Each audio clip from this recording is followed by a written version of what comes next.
Buen día, segundo, ¿cómo están? Bueno, esto es un pequeño videíto para que podamos ir repasando algunas cosas que ya estuvimos trabajando en las últimas actividades que mandé. Sí, en una de las actividades, en la actividad 4, nosotros estuvimos comparando las civilizaciones mayas, incas y aztecas, y en la última estuvimos analizando y problematizando los conceptos de aborigen, indio, pueblos originarios, ¿sí? Al comienzo de esta cursada, así virtual, nosotros trabajamos mucho sobre Europa, pero ahora ya es hora de mudarnos a América, por lo menos hace 2 actividades y con esta 3 que estamos trabajando en América. ¿Por qué? El objetivo principal o el contenido principal de este año va a ser analizar el mal llamado descubrimiento de América, después vamos a ver por qué mal llamado descubrimiento, la conquista, ¿sí? Y qué cosas se fueron desintegrando con la llegada del hombre español a estas tierras, a nuestra querida América, y sobre todo vamos a focalizar mucho en América Latina. ¿Sí? Por eso es necesario que nosotros primero podamos conocer algunas de las cuestiones que hacen a la realidad americana previa a la llegada de los españoles, o como los historiadores dicen, a la América precolombina, ¿sí? Yo armé un Power que les voy a compartir para que vayamos mirando. Voy a compartir pantalla. Bien. Bueno, entonces, nosotros tenemos acá que estuvimos analizando los pueblos originarios, los mayas, los incas y los aztecas, pero la verdad es que no son las únicas civilizaciones. Sí son por ahí las más complejas, las más jerarquizadas, ¿no? Siempre son tomadas como las más importantes. Pero hay otros pueblos que tampoco podemos dejar afuera. Entonces, por un lado, nosotros ya comparamos estas civilizaciones que son por ahí las más complejas y las más importantes y las que además nos dejaron su mayor aporte cultural, pero también tenemos que ver algunas otras. Yo armé acá, nosotros sabemos que, ahí está, a ver si lo puedo ver en diapositiva, ahí está.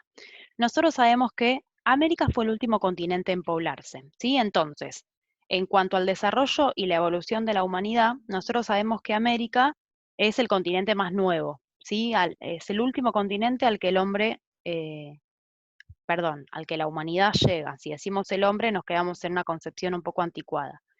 ¿Cómo llega la humanidad a América? Bueno, hay varias teorías. La más aceptada es que desde el continente asiático, ¿sí? Desde Mongolia, llegan a través del estrecho de Bering. Nosotros tenemos que pensar que había en este momento cambios climáticos, que todo esto se encontraba congelado, ¿sí?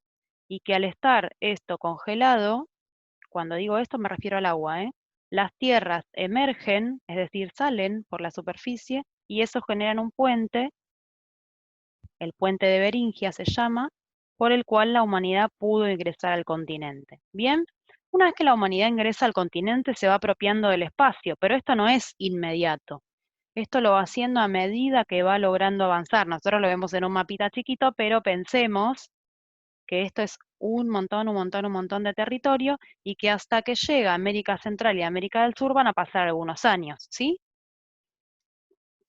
Bien, esta humanidad que va llegando en este momento al continente americano es una humanidad que va a vivir ¿en qué periodo histórico? En el Paleolítico. ¿Y cuál es la característica del Paleolítico? Bueno, esta humanidad que llega va a ser una humanidad cazadora-recolectora, ¿sí? Va a ser una humanidad en la que se van a organizar en pequeñas bandas u hordas y que todos y todas van a ser iguales. ¿En qué sentido digo esto? ¿Es una sociedad jerarquizada o con diferenciación social? Todavía aún no. Esta humanidad que va a llegar entonces al continente americano van a ser todos iguales en el grupo, ¿sí? No van a tener ninguna diferencia social, es decir, no va a haber jefes. A lo sumo va a haber algún jefe temporal que organice, por ejemplo, la casa, y va a haber algunas diferenciaciones en cuanto al trabajo por un tema de fuerza física, ¿sí? Las mujeres van a recolectar y los hombres van a cazar, pero nada más.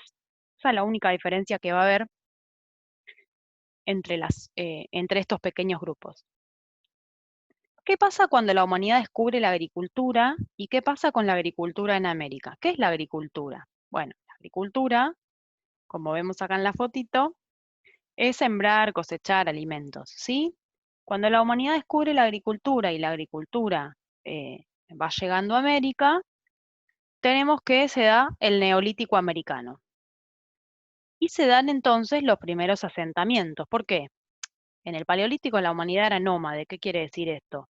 Que viajaba de un lugar al otro para poder buscar sus alimentos. En cambio, en el Neolítico, al descubrir la agricultura, la humanidad empieza a asentarse, ¿sí? Es decir, empieza a quedarse en el mismo lugar. Esto es paulatino, tampoco tenemos que pensarlo de un día para el otro, y tampoco tenemos que pensar que todos los grupos humanos lo hicieron, no necesariamente. Algunos siguieron siendo cazadores-recolectores, ¿sí?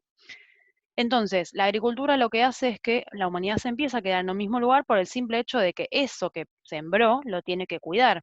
Lo tiene que cuidar para después cosecharlo y para después comerlo o almacenarlo. ¿Sí? Entonces, van surgiendo los primeros asentamientos humanos. A su vez, estos primeros asentamientos van a generar las primeras aldeas, ¿sí? Los primeros pueblos.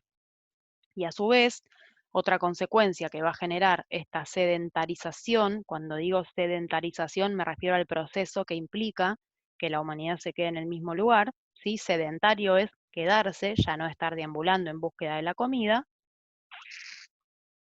y además van a empezar a generar los primeros intercambios de bienes. Los primeros intercambios pueden ser entre grupos sedentarios o bien entre grupos sedentarios y grupos nómades. Recuerden que hace un ratito dije que no todos los grupos humanos van a apropiarse de la agricultura, algunos van a seguir siendo cazadores-recolectores, ¿sí?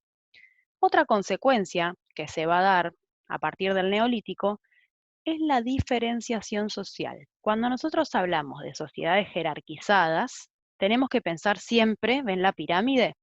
Tenemos que pensar en una pirámide. Esta es un poco moderna porque, bueno, tiene dinero, como verán en los dibujitos, ¿sí? Acá ven las moneditas, los billetitos.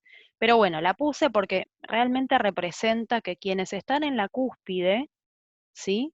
Son los que van a tener el poder, el dinero, el acceso. Después están los que están en el medio y los que están por debajo. Y miren cómo están vestidos las personitas, ¿sí? La puse porque es representativa. Entonces, tenemos que pensar que en el Neolítico, a partir de que haya sedentarización, de que haya aldeas, las primeras ciudades, también tenemos que pensar que para organizar todo eso nuevo que hay, surge el dinero, surgen los intercambios, surge la diferenciación social. ¿Qué quiere decir entonces? Que a partir de la agricultura nada va a ser igual, ¿sí? La revolución neolítica es la revolución más o una de las revoluciones más importantes de la historia de la humanidad. De hecho, es la primera revolución en la historia de la humanidad.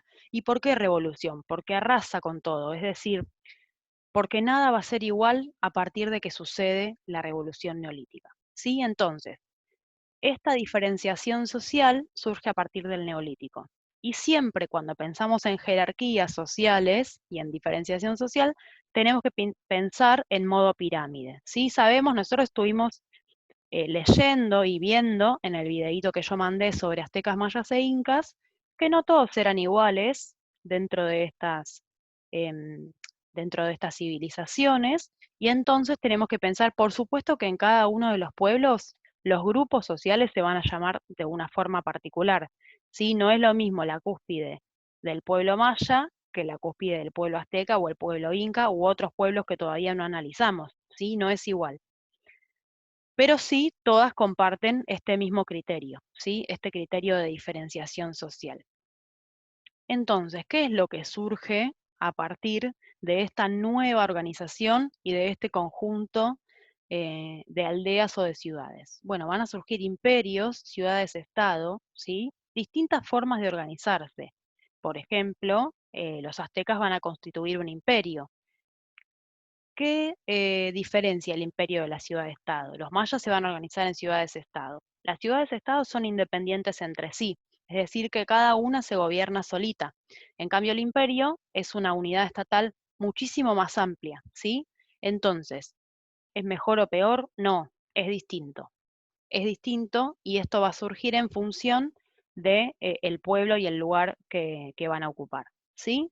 Entonces, nosotros estuvimos viendo mayas, incas y aztecas, pero también tenemos que tener en cuenta que existen pueblos cazadores-recolectores y otras formaciones estatales que son distintas de los mayas, los incas y los aztecas. Mejores o peores no, distintas, ¿sí? Bueno, acá se ve feo, pero un poco lo que quería mostrar en este cuadro era que nosotros comparamos, ¿sí? Cuáles eran las características tanto sociales, políticas y económicas de estas civilizaciones. Y les voy a dejar, bueno, esto les quería mostrar. Ven que acá tenemos un mapa de algunas de las civilizaciones o pueblos que rodearon toda América. Nosotros estudiamos los aztecas, que se ubican, ¿ven esta parte rosita? Y los mayas, que se ubicaron en esta parte, en la península de Yucatán. Ahí se me fue el mouse, ahí. Y los incas, miren, ¿se dan cuenta la cantidad de territorio que los incas ocupaban? Eran un imperio, al igual que los aztecas. En cambio, los mayas, miren qué chiquitito que es. Esto tiene que ver con la característica de la formación estatal que formaron, ¿sí?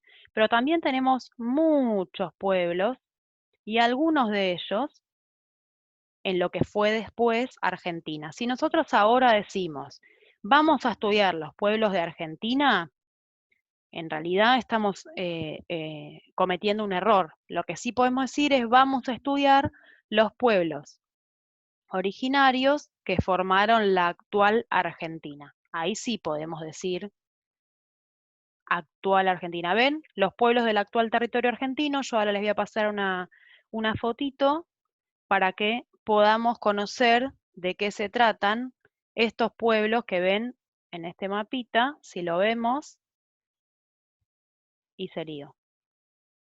¡Ah! Bueno, en este mapita, si lo podríamos ampliar, veríamos todos los nombrecitos. Yo después les voy a pasar la fotito por el WhatsApp, así pueden ver todos los nombrecitos de los pueblos que habitaron lo que hoy conocemos como Argentina, ¿sí? Bueno, espero que les haya servido y gustado este videíto.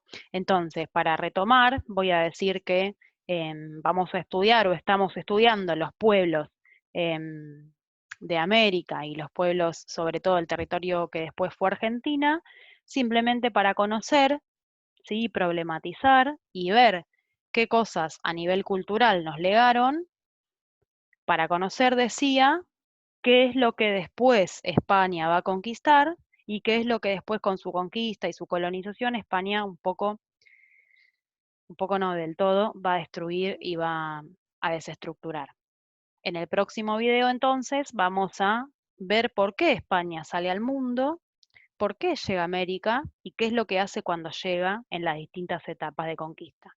Les dejo un saludo y ojalá que les haya gustado el videíto. Gracias.